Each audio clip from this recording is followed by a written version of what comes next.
My name is Loretta. At my own sister's wedding, they sat me by the bathroom. No name card, no explanation, just silence. I stood there, humiliated, realizing I was never meant to be part of the picture.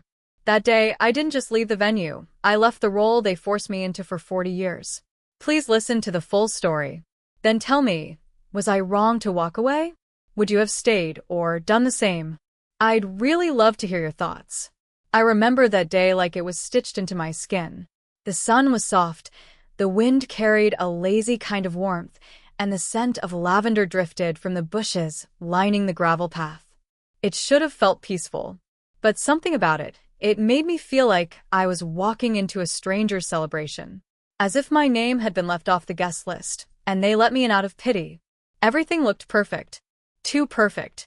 White chairs in even rows, lace ribbons dancing in the breeze, soft classical music playing from hidden speakers. People moved like they belonged, hugging, laughing, adjusting their ties and heels without a care. I smiled when someone looked my way, but it was one of those reflexive smiles, the kind you wear when you're not sure if you're actually welcome. I found a young woman holding a clipboard and asked her about seating. She skimmed through the list, gave a quick, "Oh yes, here," and started walking. I followed, expecting to be led to one of the tables near the altar or under the shade canopy. Instead, she kept going past the last table, past the buffet line, and stopped near a narrow side hall, right beside the women's restroom. "There," she said, pointing to a lone chair tucked against the wall. No name card, no napkin, not even a glass of water. I blinked. "Is this a temporary spot?" She shook her head. This was confirmed by the bride and her mother. It was quiet, almost kind, like she was trained to deliver disappointment with a smile. I stood there, unsure whether to sit or vanish. I told myself, maybe someone made a mistake. Maybe they had to rearrange things last minute. Maybe someone would notice I didn't belong in the hallway and come fix it. So I waited, awkwardly, silently, like stage crew in a play I used to headline. Then she walked by. My mother. She glanced at me, then at the empty chair, and said flatly, "Just sit there, sweetie. Once it gets crowded, no one'll even notice." And then she was gone. I didn't say anything. I couldn't. My smile held long enough for her to turn the corner. Inside, something tightened like a rubber band stretched too far. It didn't snap, just pulled taut, waiting. There was a time I would have chased her down, asked her to explain, to at least pretend I mattered. I would have blamed myself. Maybe I'd RSVP'd too late. Maybe I hadn't helped enough. But I had. I always had. I was the one who used to plan these things. Birthdays, Thanksgiving dinners, Bryn's high school graduation party. I made the photo boards. I picked the napkin colors. I was the one everyone called when the turkey needed carving or the cake collapsed in the car. This time, no one asked.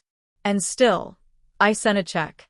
Not much, but enough to cover the cake and flowers. I told myself I didn't need credit. I just wanted to help. But as I stood there, near the clink of bathroom doors and the faint buzz of the venue's air conditioning, I realized something. It wasn't a mistake. They didn't forget me. They just didn't think I needed to be seen. No one asked where I was sitting. No one looked around for me.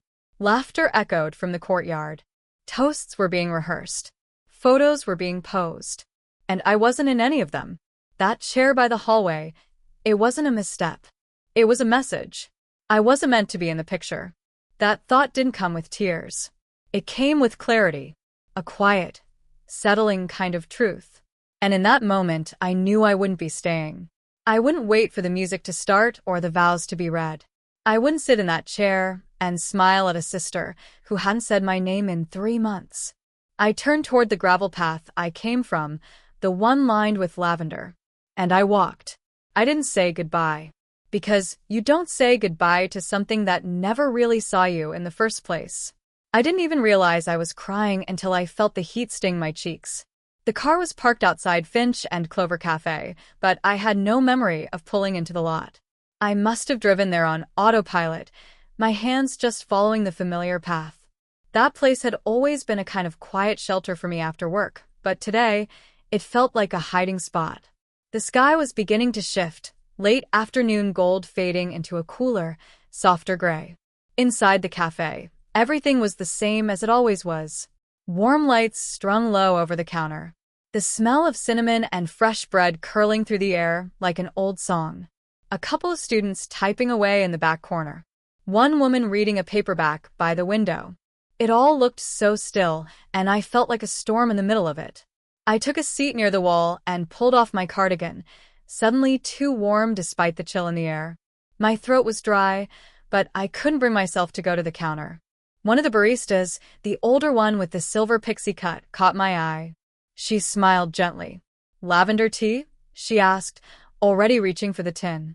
I nodded, mouthing a soft thank you, but I couldn't quite smile back. She must have noticed, because her voice softened even more. "You still like it with a little honey, right?" I nodded again. That tea had always been my go-to when the world felt a little too sharp. Something about the floral sweetness. It didn't fix anything, but it gave my hands something warm to hold. I hadn't even taken the first sip when my phone buzzed. It was Tessie. I stared at the name a moment, not sure if I was ready to hear anything. But I answered. "Hey, sweetheart." Her voice was quiet, like she already knew I wasn't okay. "Your mom told everyone you walked out. But I figured I'd check on the part she didn't mention. Are you alright?" I didn't say anything. Just the sound of her voice cracked something in me. I covered my mouth, but the sobs still escaped. I wasn't even embarrassed. I just let it come. She waited. Didn't rush me. Didn't fill the silence with empty noise. When I finally managed to breathe, I said, "I didn't plan to leave like that. I just couldn't sit there. I couldn't." "You don't need to explain it to me," she said gently. "I've been watching this happen to you for years. I just hoped, maybe, they'd see it on their own one day." Her words settled over me like a blanket, soft, but heavy. "You remember that time your mama's car broke down on the way to church?" she asked. "You paid for the repair. I remember because you'd just gotten your bonus, and you were saving up to repaint your apartment. You handed that money over like it was nothing. And not once did she mention it after." I nodded into the phone, eyes fixed on the steam rising from my tea. I told myself that's just what family does. "Family does help," she said, "but real family also remembers who showed up." I closed my eyes. The wedding chair, the hallway, the silence. "She never thanked me for helping with the wedding either," I whispered. "I gave her the check weeks ago. Told her to use it for whatever Bryn needed." Tessie's voice didn't change, but I could hear the anger beneath her calm. She made it sound like Bryn covered everything herself. "I figured she would," I said. "Maybe it's easier that way. Makes for a neater picture." There was a pause, then Tessie said something that stopped me cold. "You do know, don't you, that it wasn't an accident? That seat in the hallway? They didn't forget you. They put you there on purpose." I swallowed. "Yeah, I know now. I hate to say this, honey, but this isn't about them not seeing you. It's about them making sure no one else does." The words sat there between us, painful and true. "I thought I was angry because they didn't appreciate me," I said quietly. "But I think what really hurts is they didn't even think of me at all." Tessie sighed. "You've spent your whole life trying not to take up space. Maybe it's time to stop apologizing for being in the room." A tear slid down my cheek, but it didn't feel like the others. This one was different. It didn't sting, it released something. "You don't have to go back, Loretta," she said. "And if you do, it's not to earn your place. You already did more than enough." I didn't answer right away. Just held the warm mug in both hands and watched the sun slip behind the hill. "You don't have to be sorry for walking away," Tessie added. "The real heartbreak, it's not that you left. It's that they didn't even try to stop you." And just like that, something inside me finally, quietly broke. Not in pieces, but free. The morning after the wedding, I woke up with that strange kind of emptiness you feel when something permanent has shifted.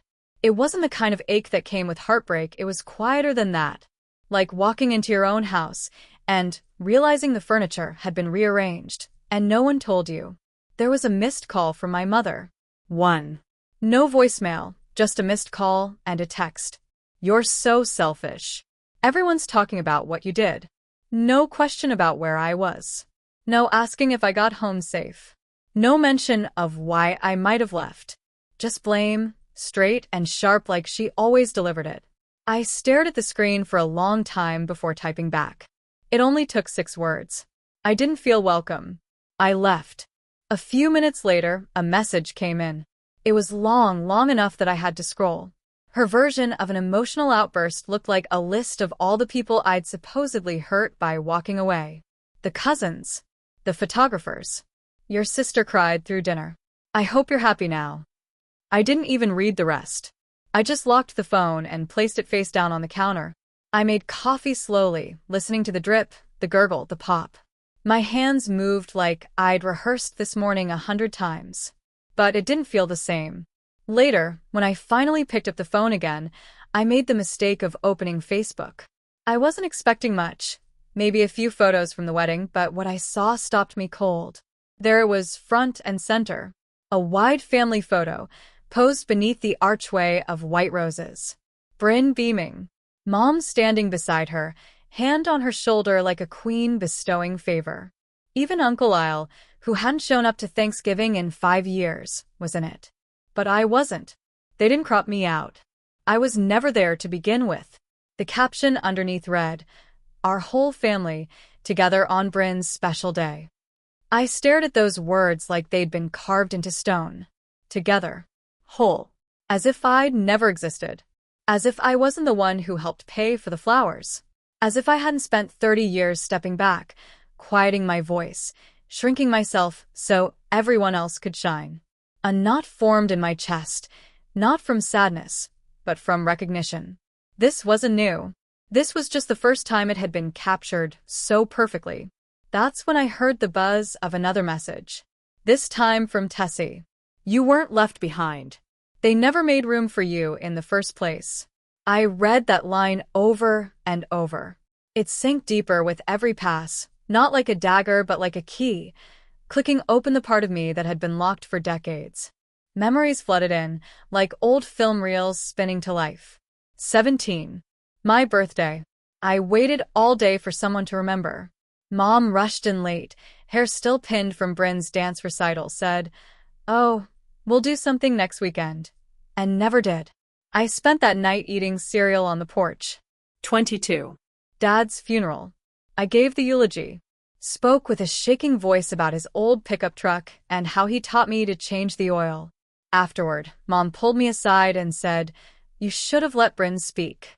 People wanted to hear from her. 35. I offered to host Thanksgiving. Bought the turkey, cleaned for 2 days. That morning, Mom called and said, "Bryn wants to do it at her place instead. Don't take it personally." I had taken it personally. Every time. But I'd folded it all up, tucked it away, convinced myself it was just bad timing. Just me being sensitive. But it wasn't. It was a pattern. A pattern of erasing me. And I'd let it happen. Until now. I opened the gallery on my phone and scrolled through old pictures. Birthday cakes I'd baked. Dresses I'd hemmed for Bryn. Decorations from baby showers I organized for people who barely said thank you. Then I found the family album. The one I kept updating even when no one else seemed to care. I looked at each photo with new eyes. The ones where I stood on the edge, half cut off. The ones where I held the camera instead of being in the shot. Without thinking too hard, I selected the whole folder and hit delete. It didn't feel angry. It felt necessary. I set the phone down and let out a breath I didn't know I'd been holding. And the quiet that followed, it wasn't lonely. It was peaceful, like the sound of something heavy being lifted off the floor. The email came out of nowhere. No subject line, just a name I hadn't seen in years. Trevor Langston. Bryn's ex-husband. We were never close. He'd always felt like someone passing through, the kind of man who smiled with his teeth but not his eyes. The kind who remembered your birthday but never looked you in the eye when he said happy birthday. He was charming in that slippery, practiced kind of way. Salesman charm. Clean shoes, memorized jokes, a handshake that lingered too long. Still, he never did anything cruel, not to me anyway. He was just distant. Like most people in my family. Warm enough to be liked, detached enough to be safe. I hovered over the email for a few seconds, thumb twitching toward delete. But something stopped me. Maybe curiosity. Maybe instinct. Maybe just exhaustion. I clicked. And there it was, sentence after sentence, plain black text on a white screen, but it hit harder than anything I'd been told to my face. I used to think you were cold, Loretta. Distant. Like nothing touched you. But I think I get it now. Maybe you were just used to being on the outside. Maybe you stopped trying to be warm when no one ever offered you a coat. I froze, breath shallow. It wasn't cruel. It wasn't even an apology, not yet. It was just honest. Disarming. Like someone had watched me from the side for years and finally decided to speak up. But then came the part that made something inside me drop. Your mom once told me during a dinner, just the two of us, that you'd probably never get married. She said, and I quote, "Loretta is the kind of woman who'll end up alone because she doesn't know how to bend." I didn't know what to say back then. I just laughed along. I'm sorry I didn't speak up. I sat back in my kitchen chair, shoulders slumped. My eyes burned, not with tears, exactly, but with that slow, spreading heat that happens when the truth finds you. When it confirms something you didn't want to admit out loud. It didn't even hurt the way betrayal usually does. It didn't feel sharp or sudden. It felt final. Like someone had finally said out loud what I'd always suspected. She didn't want me to be loved, not unless it was on her terms. Love, to her, was control dressed in holiday sweaters and fake smiles for family photos. And I'd spent a lifetime trying to win a prize she never planned to give. I didn't reply to Trevor. I didn't need to. That email wasn't for reconciliation. It was a mirror. And I saw myself in it, clear. That afternoon, Tessie called. Her voice, as always, was steady. No pressure, no pity. Just presence. "We're doing a little book night this Friday," she said. "Some poetry. Some cider. You should come." I almost said no. Almost curled back into that small space I'd built between myself and the world. But something in me whispered, "Show up. This time, show up for you." So I did. Her bookstore was cozy and cluttered in the best way. The kind of place where the floor creaked just enough to make you feel at home. I walked in and immediately smelled cinnamon, old paper, and a hint of peppermint. Safe smells. She waved me toward the back, where a semicircle of mismatched chairs faced a little makeshift stage. Fairy lights glowed along the shelves. People were already gathered, chatting softly, cups of cider warming their hands. Tessie stood beside me and said, to no one in particular but loud enough for the room to hear, "This is Loretta. She helped me keep this place alive when I almost gave up on it." They clapped. Not because they had to, but because they wanted to. I smiled. Really smiled. And it didn't hurt to hold it. It didn't feel like a mask. It felt like mine. That night, when I got home, I sat at my desk with a candle burning low and the window cracked open to the sound of crickets. I opened my journal, not to vent, not to blame, just to speak. I wrote to the girl I used to be. "Dear girl, you've done enough. You've tried enough. You've bent. You've waited. You've earned nothing but silence in return. But hear this. You're already enough. You don't need to twist yourself into knots to fit into places that never made space for you. You can stop now. Love." Me. I folded the letter and slipped it between the pages of my journal. No envelope. No stamp. Just mine.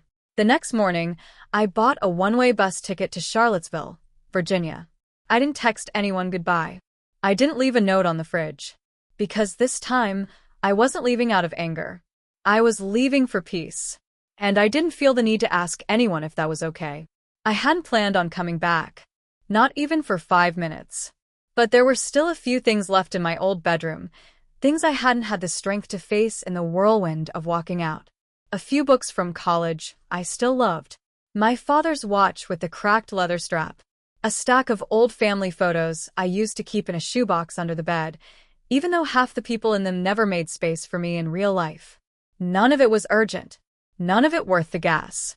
And yet, there I was, creeping back into Asheville as the sky leaned into a deep, tired gray, like even the clouds were heavy with things they couldn't say. I parked down the street, out of habit, Still hiding, still bracing like I'd done since I was a kid. I sat in the car for a while with the engine off, fingers tapping the steering wheel. I almost pulled away. Then Tessie texted. They're all at Aunt Jean's for a post-wedding dinner. If you want to see for yourself that you're done, now's the time. I stared at the screen. Her words didn't feel like an invitation. They felt like a reckoning. I turned the keys back in the ignition and headed toward Aunt Jean's. That house hadn't changed in 20 years. Same white siding, same chipped porch swing, same faded welcome y'all doormat. The kind of place where casseroles lived in the fridge for weeks and memories stuck to the curtains like dust. I walked in without knocking. No one noticed at first. Inside, it was warm. Loud. Meatloaf smell in the air. Sweet tea in red plastic cups sweating on the table. Kids crashing Hot Wheels into furniture. Laughter rising and falling like waves. For a second, I was 12 again, hovering near the edge of the room, smiling too hard, waiting to be acknowledged. Then I heard it. Nearly $12,000, Uncle Wayne muttered, dragging a biscuit through gravy. Ain't no way Bryn had that kind of cash. She's still paying off that Toyota. Someone else chimed in. Well, then, who footed the bill? Mom's voice floated in, smooth and tight. Family helped. Everyone chipped in a little. And then Tessie. Calm. Steady. Razor sharp under her softness. Loretta gave $8,000. Out of her own savings. I was with her when she dropped it off. The room went quiet. You could hear the ice melt in the sweet tea. All eyes turned to my mother. She blinked. Hesitated. Then gave a clipped laugh. She's the older sister. She's supposed to help. I didn't think it was anything worth bringing up. From somewhere near the back, one of my cousins mumbled, Wait, ain't that the same sister everyone's been trashing all weekend? No one spoke. And then I stepped forward. Not because I wanted to make a scene, not because I had anything to prove, but because I refused to be a ghost in my own life for one more minute. Mom stood up like she'd seen a ghost. What are you doing here? She snapped. You here to cause more drama? I looked around the room, saw the flickers of guilt, the darted glances, the sudden interest in mashed potatoes. Then I looked at her. I came to get my things, I said, voice steady. And to let you all know, this is the last family dinner I'll ever walk into where I'm treated like I don't belong. It didn't need to be loud. It just needed to be said. She opened her mouth, but Tessie was already moving. She picked up her purse, walked over, and held out her car keys like they were a hand stretched across a chasm. Come on, sweetheart, she said gently. Let me take you home. The walk to her car was quiet. Gravel underfoot. Summer dusk buzzing with cicadas. I felt something unravel with every step. Once we were on the road, I let out a breath I didn't know I'd been holding since childhood. Do you know what hurts the most? I asked, staring out at the blur of trees.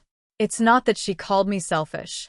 It's that I believed, my whole damn life, that if I just tried harder, maybe she'd finally see me. Tessie kept her eyes on the road, but her hand reached for mine. Squeezed once. She always told you love had to be earned, I said quietly. But I don't think I ever stood a chance, did I? No, baby, she whispered. You didn't. But that's not on you. I nodded, the tightness in my chest loosening just a little, like someone finally untied a knot I'd been dragging around for decades. For the first time in my life, walking away didn't feel like giving up. It felt like choosing myself. Like beginning again. The house was too quiet that week. Not peaceful, uneasy. Like the walls themselves were holding their breath. Every sound felt louder than it should have been. The squeak of a floorboard. The low thud of a drawer closing. Even the hum of the refrigerator felt like it was trying to say something. No one asked when I was leaving. No one came by my room. It was as if I'd already left in their minds, like they'd quietly erase me from the story without having to say it out loud. And I didn't correct them. I moved through the rooms like a visitor, packing slowly, deliberately, taking only what I needed and what meant something. A few worn-out books with notes in the margins. A chipped mug from college I'd carried through every apartment like a totem. And a framed photo of me and Dad, standing on a weathered dock one summer when I was 8. He had that old Braves cap on, the one he refused to replace, even when the stitching started to fray. I used to think he was just quiet. Now I understand he was tired. Not of us, but of choosing silence over a fight he knew he'd lose. His quiet was a survival tactic. While sorting through a drawer I hadn't opened in years, I found something tucked beneath a faded church bulletin and a half-empty jewelry box filled with broken earrings. A folded piece of yellowing paper.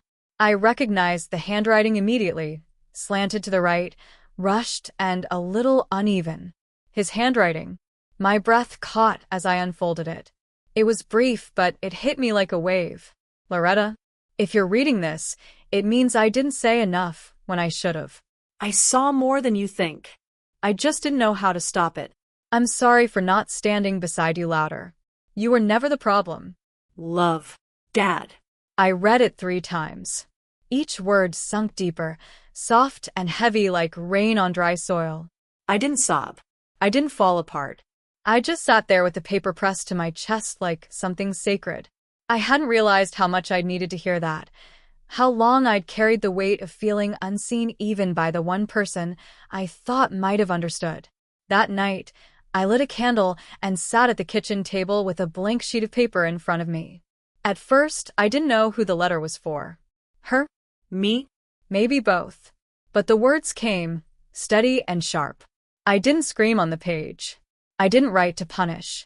I wrote to let go. I told her what it felt like to sit by the restroom at Bryn's wedding while everyone else toasted to family. How it felt to blow out candles alone on birthdays she forgot.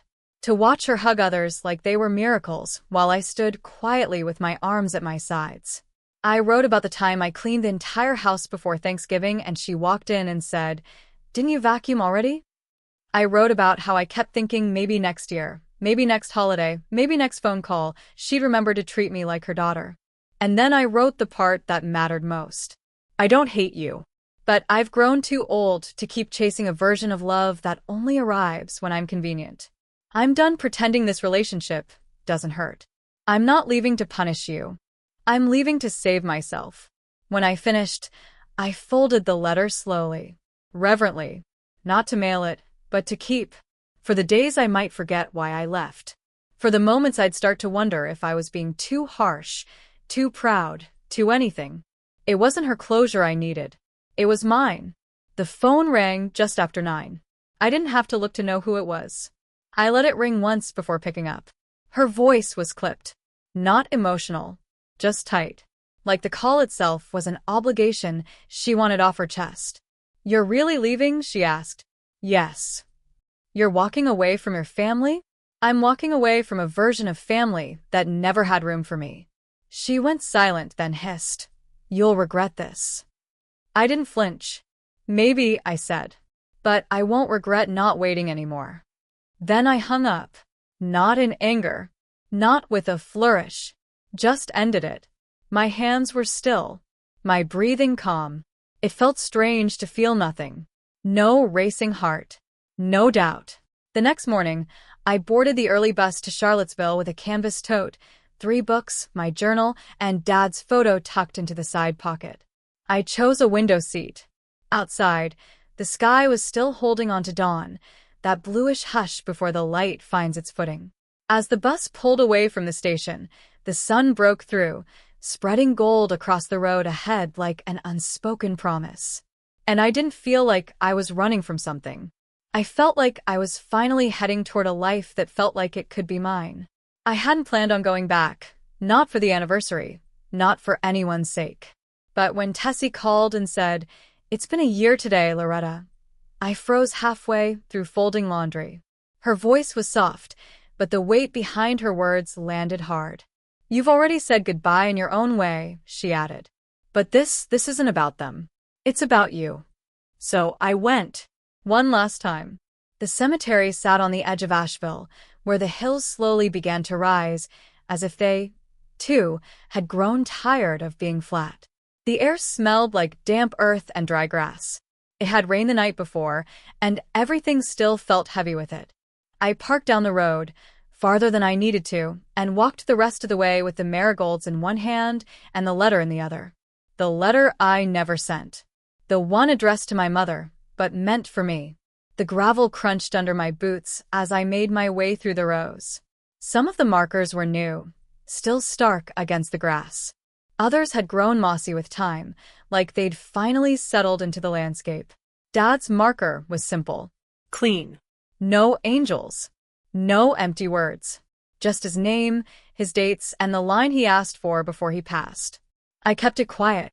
That line stayed with me longer than anything else he left behind. I knelt and placed the bouquet at the base, brushing stray leaves from the stone. Then, I laid the letter down. Folded, unsealed. I'm not here to fix anything, I whispered. I'm not here to mourn what never was. I just needed to stand here and say, I've let it go. The wind rustled the trees overhead, and for a moment, it felt like he was there. Not watching, not speaking, just present. Like he always used to be, quietly, without fanfare. Then I heard the footsteps.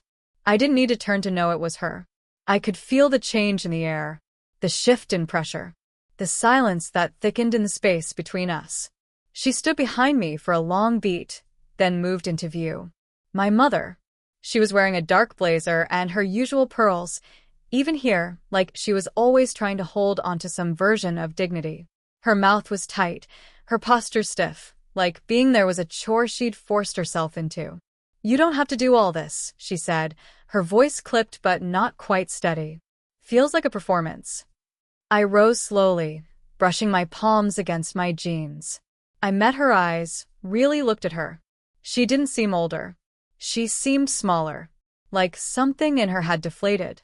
It's not a performance, I said calmly. It's the last scene of a play I never auditioned for. Her expression flickered. A twitch in the jaw. A slight narrowing of her eyes. I knew that look. The look that came just before she tried to take back the narrative. You act like you've been mistreated your whole life, she snapped, folding her arms. Like you're some kind of victim. I shook my head. I'm not a victim, I said. I'm a woman who finally realized that survival isn't the same as being loved. She blinked, but said nothing. I spent years begging for crumbs, I added. But I don't want crumbs anymore. I want silence or I want truth. I'll take either. Just not pretending. She opened her mouth to speak, then closed it. The wind picked up behind her, sending a few leaves tumbling across the grass like little flags waving us out. I turned away. No more words left to exchange. And I didn't feel guilt walking away from her. I felt grace. The weight didn't chase me down. It didn't cling to my ankles. It stayed where I left it. Back at the station, the bus was already waiting, engine humming low, ready to pull into motion.